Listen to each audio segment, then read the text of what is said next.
Hello दोस्तों, TET maths YouTube channel में आप सभी का स्वागत। तो आज के इस वीडियो लेक्चर के अंदर हम जो अधिगम यूनिट पढ़ रहे थे उसके अंतर्गत आज हम कल्पना पढ़ने जा रहे हैं। चिंतन हमने पहले पढ़ लिया था। चिंतन क्या है, चिंतन के कितने प्रकार होते हैं, ठीक है भाई। रुक और जिम्बार्डो के अनुसार हमने इसके प्रकार भी पढ़ लिए थे। और आज हमें पढ़ना है कल्पना, ठीक है। ये एक छोटा सा टॉपिक है कल्पना के बारे में। आज के 15-20 मिनट का वीडियो आपको याद रखना है, इससे क्वेश्चन बाहर नहीं जाने की संभावना है। तो यहाँ पे आप देखिए भाई, कल्पना क्या होती है। सबसे पहले चिंतन हमने पढ़ा था कि चिंतन जब हमारे सामने समस्या आती है तभी क्या है, चिंतन जो है वो स्टार्ट होता है और चिंतन करते करते हम उस समस्या के समाधान तक पहुंच जाते हैं, ठीक है भाई। लेकिन इस कल्पना के अंतर्गत ये आवश्यक नहीं है कि आपके सामने कोई समस्या हो। कई बार समस्या हो भी सकती है और कई बार समस्या नहीं भी हो सकती। नहीं, कल्पना जो है बिना समस्या के भी स्टार्ट हो जाती है, ये बात आपको ध्यान रखनी है। समस्या नहीं है तो भी कल्पना जो है वो हम कर सकते हैं, कोई दिक्कत नहीं है इसमें। अब देखिए कल्पना को हम किस तरीके से समझे। मान लीजिए हमें क्या है, अभी तक हमने रीट का फॉर्म तक अप्लाई नहीं किया और अभी से हम सोच रहे हैं कि हम टीचर बन गए, ये गाड़ी लेंगे, बंगला लेंगे, ठीक है। तो इस तरीके से जब हम बिना धरातल पे कुछ किए, ठीक है, बिना सोचते जाएं, तो उसी को हम क्या कहते हैं, कल्पना कहते हैं। और उसके लिए हमारे सामने कोई समस्या होना जरूरी नहीं है। समस्या नहीं है तो भी हम सोचते रहते हैं, तो वो किसके अंदर काउंट होगा, कल्पना के अंदर आएगा, ठीक है भाई। तो कल्पना की कुछ महत्वपूर्ण परिभाषाएं हैं जो आपको याद रखनी है। पहली परिभाषा हम वुडवर्थ की बात करते हैं।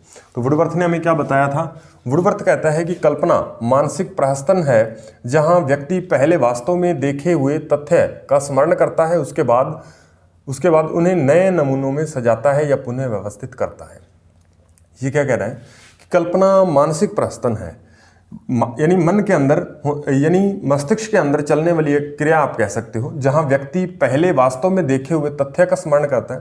यानी पहले तो उसको जो तथ्य उसने देखे हैं उन्हीं को पहले स्मरण करेगा और उसके बाद क्या होता है, उन्हें नए अनुभवों, नए नमूनों में सजाता जाता है तथा पुनः व्यवस्थित करता है। यानी जो उसने पहले जो भी कुछ देखा है उसको नए तरीके से सोच करके नए तरीके से उसके नए नमूने बनाता जाता है। इस तरीके से सोचना किसके अंदर आता है, कल्पना के अंदर आता है। उसके बाद मैकडूगल जो है वो क्या बताता है, दूरस्थ या परोक्ष वस्तुओं के संबंध में चिंतन। ये कहता है कि दूरस्थ या फिर परोक्ष, यानी जो हमें सीधे तौर पे दिखाई नहीं दे रही उसको हम परोक्ष कहते हैं, ठीक है। तो उसके बारे में सोचना, चिंतन करना किसके अंदर आता है, कल्पना के अंदर आता है। ये बात आपको ध्यान रखनी है कि दूरस्थ या परोक्ष वस्तुओं के संबंध में चिंतन ही क्या कहलाता है, मैकडूगल के अनुसार कल्पना कहलाती है। उसके बाद बोरिंग व अन्यों के अनुसार क्या है, कल्पना की सामग्री स्मृतियां हैं। यानी कल्पना जो है स्मृतियों से, यानी हमारी याददाश्त से मिलकर के बनी है। इसमें वास्तविकता से अवास्तविकता का सर्जन होता है, वास्तविकता से अवास्तविकता का सर्जन होता है। ये बात आपको ध्यान रखनी है। तो ये बोरिंग व अन्य की परिभाषा है। और रायबर्न के अनुसार कल्पना वह शक्ति है जिसके द्वारा हम अपनी प्रतिमाओं का नए रूप में प्रयोग करते हैं। कल्पना वह शक्ति जिसके द्वारा हम अपनी प्रतिमाओं का, यानी हमारे अंदर जो मस्तिष्क में प्रतीक होते हैं, सिंबल होते हैं, हम उनका नए ढंग से उपयोग करते हैं। रायबर्न के अनुसार इसे क्या कहते हैं, हम कल्पना कहते हैं। तो ये परिभाषाएं हैं। हालांकि परिभाषाएं बहुत कम पूछी जाती हैं, लेकिन फिर भी ये 3-4 परिभाषाएं इंपॉर्टेंट हैं, आपको याद रखनी है। उसके बाद चिंतन और कल्पना में अंतर आप देखिएगा। चिंतन जो है वो समस्या से शुरुआत होती है चिंतन की। तो मैंने आपको चिंतन पढ़ाते वक्त बताया था कि चिंतन के लिए समस्या होनी बहुत जरूरी है। जब हमारे सामने समस्या आती है तभी हम उसको हल करने के लिए जो भी क्रियाविधि करते हैं हमारे मस्तिष्क के अंदर, वो क्या कहलाती है, चिंतन कहलाती है। और इधर कल्पना जो है वो बिना समस्या के शुरू हो सकती है, कोई दिक्कत नहीं है, इसमें समस्या का होना जरूरी नहीं है। इधर जो है वो समस्या समाधान इसमें मिलता है जब हम चिंतन करते हैं। तो क्योंकि समस्या आई थी तभी हमने चिंतन करना स्टार्ट किया और चिंतन करते करते हम उसके समस्या के समाधान तक पहुंच जाते हैं। लेकिन यहाँ पे कल्पना के अंदर निश्चित समस्या समाधान नहीं होता, ठीक है भाई। यानी हम कल्पना करते करते कहीं के कहीं पहुँच जाते हैं, ठीक है भाई। तो कई बार तो हम किसी चीज़ की कल्पना कहाँ से बनना स्टार्ट करते हैं कि हम टीचर बनेंगे, और टीचर से पता नहीं कब के कब प्रधानमंत्री बन जाते हैं, ठीक है, सोचते सोचते ही, ठीक है। उससे भी बड़ी पोस्ट पे पहुंच सकते हैं, कुछ भी हो सकता है, ठीक है। तो कल्पना के अंदर कुछ भी हो सकता है, कहीं तक भी हम सोच के जरिए पहुंच सकते हैं, कोई दिक्कत नहीं है। लेकिन चिंतन के अंदर क्या है, समस्या समाधान होता है। यहाँ पे निश्चित समस्या समाधान नहीं होता। क्रमबद्ध, ये जो चिंतन है ये क्या है, क्रमबद्ध होता है और तर्क प्रधान होता है। और इसमें क्या है, इसका अभाव रहता है, ठीक है भाई। इसमें क्या है, क्रमबद्धता और तर्क का क्या है, अभाव रहता है किसके अंदर, कल्पना के अंदर, जबकि चिंतन में ये सब कुछ पाया जाता है। अब ये क्रमबद्ध तर्क प्रधान कैसे है, चिंतन जो है उसके अंदर हम क्या है क्रमबद्ध तरीके से सोचते जाते हैं कि मुझे इस रीट के अंदर पहले सफलता मुझे प्राप्त करनी है, ठीक है। उसके बाद क्या है रेट का एग्ज़ाम दे करके यदि मैं सिलेक्शन ले लेता हूँ, उसके बाद सेकंड ग्रेड फिर फर्स्ट ग्रेड, ये एग्ज़ाम मुझे किस तरीके से क्रैक करने, सिलेबस वगैरह, यानी सारा कुछ एक व्यवस्थित तरीके से रहता है। उसमें तर्क भी रहता है। तर्क रहने का मतलब क्या है कि पहले आपके पास बीएड वगैरह होनी चाहिए, आप अच्छी सी तैयारी करोगे तभी आप क्या सिलेक्ट हो पाओगे। लेकिन कल्पना के अंदर क्या होता है, क्या फर्स्ट ग्रेड के सपने सीधे ही देखने लग जाते हो, अभी तक आपने बीएड में दाखिला भी नहीं लिया, ठीक है। तो इस तरीके से क्या है, ये इसमें क्या है क्रमबद्धता का क्या है अभाव पाया जाता है। और ये जो है चिंतन जो है वो लक्ष्य निर्देशित होता है, यानी कि लक्ष्य की निश्चित लक्ष्य की ओर अग्रसर होता है, उद्देश्य की ओर। लेकिन यहाँ पे क्या है लक्ष्य निर्देशित नहीं होता, ठीक है। कल्पना हम सोचते सोचते कहीं के कहीं पहुँच जाते हैं, इसमें कोई खास लक्ष्य निर्देशित नहीं होता, ये बात आपको ध्यान रखनी है। उसके बाद ये क्या है वास्तविकता व कल्पनात्मक। चिंतन में क्या है वास्तविकता भी पाई जा सकती है और कल्पना भी पाई जा सकती है। चिंतन जो है वो वास्तविक भी हो सकता है और कल्पनात्मक भी हो सकता है। कई बार हम माइंड में सोचते हुए किन्हीं समस्याओं को समाधान तक पहुंच जाते हैं, ठीक है भाई। तो कल्पनात्मक यानी इसमें कल्पना तो उपयोगी है ही चिंतन में। और कल्पना जो है इसमें क्या है कल्पना जो है वो असंगतता की ओर बढ़ती है, ठीक है। असंगतता की ओर, यानी इसमें कोई संगतता नहीं पाई जाती। यानी मैंने आपको पहले ही बताया कि हम कई बार सोचना कहीं से स्टार्ट करते हैं और पहुंच कहीं जाते हैं, इसलिए इसमें असंगतता पाई जाती है। तो ये बेसिकली क्या है आपको 4-5 अंतर याद रखने हैं चिंतन और कल्पना में। तो नेक्स्ट हम देखते हैं कि कल्पना का वर्गीकरण किया था, ठीक है। सबसे पहला वर्गीकरण जो है विलियम मैकडूगल का हम पढ़ने जा रहे हैं, ठीक है। तो ये इन्होंने कल्पना को मुख्य तौर पर दो प्रकार में बांटा। कौन कौन से हैं? पहला है हमारे पास पुनरुत्पादक कल्पना, दूसरा है उत्पादनात्मक कल्पना, ठीक है भाई, उत्पादनात्मक कल्पना, ठीक है भाई। तो ये जो है पहला है रिप्रोडक्टिव और दूसरा है प्रोडक्टिव इमेजिनेशन, ठीक है भाई। तो इसमें देखिए आप पुनरुत्पादक में क्या होता है कि बीती हुई अनुभूतियां, यानी जो पहले बीत चुका है हम केवल उन्हीं के बारे में कल्पना करते हैं। तो वो कौन सी कल्पना है? वो है हमारे पास रिप्रोडक्टिव इमेजिनेशन, ठीक है भाई। उसके बाद जब हम क्या है हमारे पास जो बीती अनुभूतियां हैं उसके साथ साथ हम क्या है कुछ नई अनुभूतियां, नया अनुभव, ठीक है, जोड़ लेते हैं, तो उसे हम क्या कहते हैं?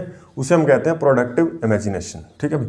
अब ये प्रोडक्टिव इमेजिनेशन जो है इसे भी आगे दो तरह से बांटा गया है। देखिए आप, एक तो रचनात्मक और दूसरा है सृजनात्मक। रचनात्मक में क्या होता है, इसे हम कंस्ट्रक्टिव इमेजिनेशन भी कहते हैं और सृजनात्मक को हम कहते हैं क्रिएटिव इमेजिनेशन, ठीक है भाई। तो यहाँ पे क्या होता है, रचनात्मक के अंतर्गत क्या होता है, भौतिक वस्तुओं का निर्माण किया जाता है। भौतिक वस्तुओं का निर्माण करने का मतलब जैसे एक क्या है मिस्त्री है, और मिस्त्री जो सोच रहा है कि इस तरीके से मुझे क्या है इस दीवार, इस कमरे का नक्शा इस तरीके से बनाना है, इसमें ईंटें इस तरीके से ये दीवार खड़ी करनी है, तो वो जो सोच करके एक पूरा मकान बना देता है, ठीक है, एक पूरा रूम बना देता है ईंटों से, तो वो किसके अंदर आएगा? भौतिक वस्तु के निर्माण के अंतर्गत आएगा। जैसे एक साइकिल बनाने वाला व्यक्ति जो है वो क्या है साइकिल बना देता है, ठीक है, कल्पना के द्वारा साइकिल बना देता है।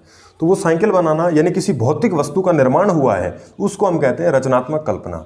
और सृजनात्मक में क्या होता है, अभौतिक तत्वों का निर्माण किया जाता है।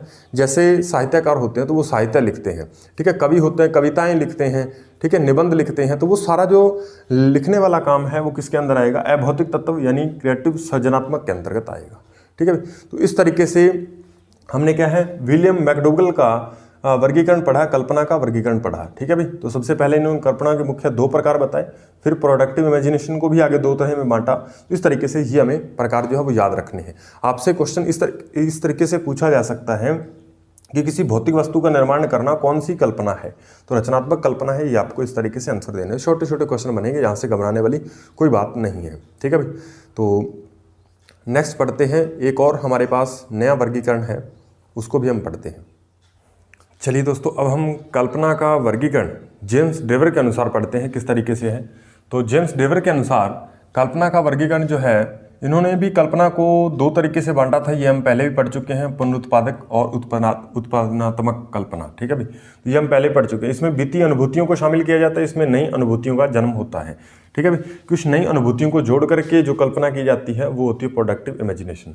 तो यहाँ पे आप देखिए आगे, ये प्रोडक्टिव इमेजिनेशन को भी आगे जेम्स डेवर ने 2 तरीके से बांटा, एक तो ग्राही और एक सृजनात्मक, ठीक है भाई। ग्राही का मतलब क्या होता है कि दूसरों के द्वारा हम ग्रहण करके, जैसे हमें किसी टीचर ने पढ़ाया कि ताजमहल जो है वो बहुत भव्य है, ठीक है, इसका निर्माण जो है शाहजहां ने करवाया, बहुत सुंदर है, इसमें संगमरमर के पत्थर लगे हुए हैं, ठीक है। तो इस तरीके के जब भी हम क्या सुन करके हमारे माइंड में इमेज बन जाए कि ताजमहल इस तरीके का हो सकता है, वो जो कल्पना है वो कौन सी कल्पना है, वो ग्राही कल्पना है। और सृजनात्मक में क्या है, सृजनात्मक में मैंने आपको बताया था कि सृजनात्मक में क्या है, अभौतिक तत्वों का निर्माण किया जाता है। भौतिक तत्व इसमें नहीं आते, अभौतिक तत्व जैसे कविता लिखना, ठीक है, नाटक लिखना, ये इत्यादि इसके अंदर आते हैं, सृजनात्मक कल्पना के अंदर आते हैं। उसके अंदर सृजनात्मक को भी आगे इसने दो तरह से बांटा, कौन कौन से, परिणामवादी और सौंदर्यबोधी।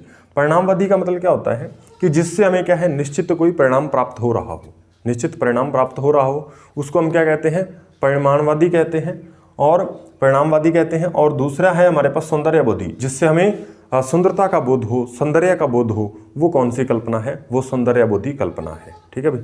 कि उसके बाद यहाँ पे आप देखिए परिणामवादी में आप देखिएगा दो तरह से, सैद्धांतिक और व्यवहारिक। सैद्धांतिक का मतलब क्या है, ऐसी कल्पना जिसके द्वारा हम नियमों या सिद्धांतों को गढ़ें, ठीक है, या उसका प्रतिपादन करें, ठीक है, जिसके द्वारा हमें क्या है, नियम या सिद्धांत मिले, उसको हम सैद्धांतिक कल्पना कहते हैं। जिससे क्या है, व्यवहार में उपयोगी वस्तुएं, व्यवहारिक मान वाली वस्तुएं प्राप्त हो हमें, वो कौन सी कल्पना है, व्यवहारिक कल्पना है। ठीक है। उसके बाद सौंदर्यबोधी में क्या आते हैं, दो तरह की कल्पना है, कलात्मक और अनोखी कल्पना। कलात्मक में क्या है कि जो भी कला का प्रदर्शन करते हैं, ठीक है, जैसे एक्टर है, कवि है, ठीक है, तो इस तरीके से जो भी कला का प्रदर्शन करने, जिनके पास कला होती है, ठीक है, वो कला में, अपनी कला में क्या है, कल्पना का उपयोग करते हैं। ऐसी कल्पना को हम क्या कहते हैं, कलात्मक कल्पना कहते हैं। और दूसरी है अनोखी कल्पना। अनोखी कल्पना मैंने आपको बताया था, निराधार कल्पना, ठीक है, ऊटपटांग कल्पना, जिसका कोई भी आधार ना हो, हम बिल्कुल ऐसे ही सोचते जाएं, ठीक है, तो यानी ख्याली पुलाव बनाना, ख्याली पुलाव बनाना, ठीक है। तो इस तरीके की कल्पना जो है वो कौन सी कल्पना है, अनोखी कल्पना है, जिसके अंदर कोई निष्कर्ष नहीं निकलता, हम कहीं के कहीं सोचते जाते हैं, उसका कोई आधार नहीं होता सोचने का। ठीक है भाई, जैसे हमारे पास जादू होता तो मैं ये कर देता, वो कर देता, ठीक है। इस तरीके की कल्पना को हम क्या कहते हैं, अनोखी कल्पना कहते हैं। इस तरीके से कल्पना में आपको दो तरह का वर्गीकरण याद रखना है, एक तो विलियम मैकडोगल का और दूसरा है जेम्स ड्रेवर का, ठीक है। और कौन सी कल्पना क्या है ये भी आपको थोड़ा सा आइडिया होना चाहिए, ध्यान होना चाहिए। उसके बाद लास्ट एक छोटा सा टॉपिक है जो आपको वैसे ही बता देता हूं मैं कि कल्पना का महत्व क्या है। तो कल्पना के महत्व में ये क्या है, हमें चिंतन में सहायता करती है, ये समस्या के समाधान में भी हमारी हेल्प करती है। हालांकि इसमें निश्चित समस्या समाधान नहीं होता, लेकिन हेल्प तो करती है। और इसके अलावा क्या है, इस कल्पना के द्वारा क्या है, हमारा जीवन जो है वो सुगम होता है।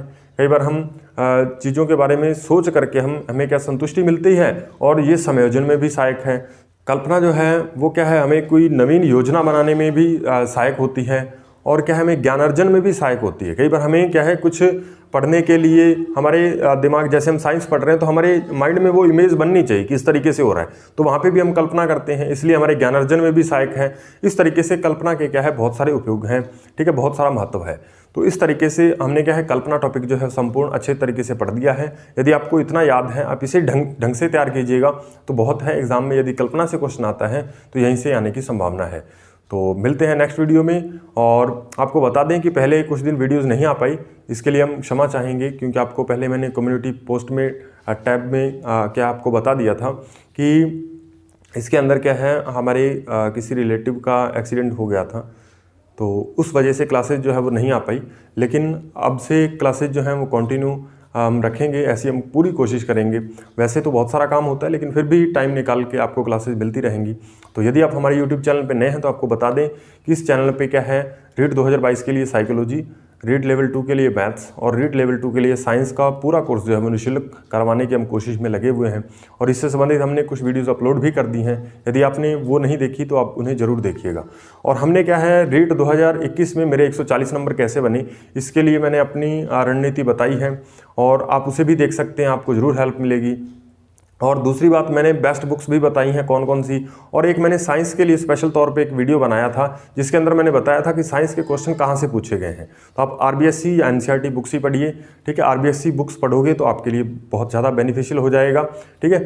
एनसीईआरटी और आरबीएससी, यदि आप दोनों तरह का कोई कंबाइंड आपके पास बुक्स पढ़ी हैं तो वो आप पढ़ सकते हो।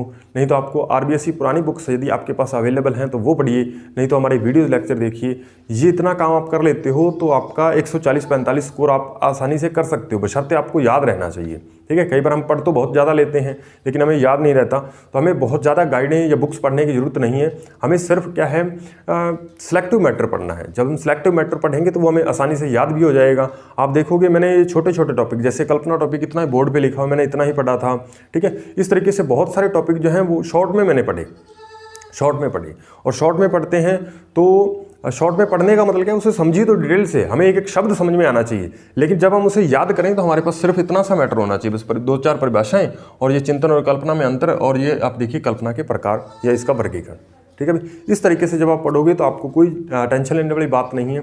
इसी तरीके से आपको क्या है, एग्जाम तक पढ़ते रहो तो निश्चित ही आपके बढ़िया नंबर आने की संभावना है, बढ़िया नंबर आएंगे, ठीक है भाई। तो चलिए भी मिलते हैं नेक्स्ट वीडियो में, तब तक के लिए धन्यवाद।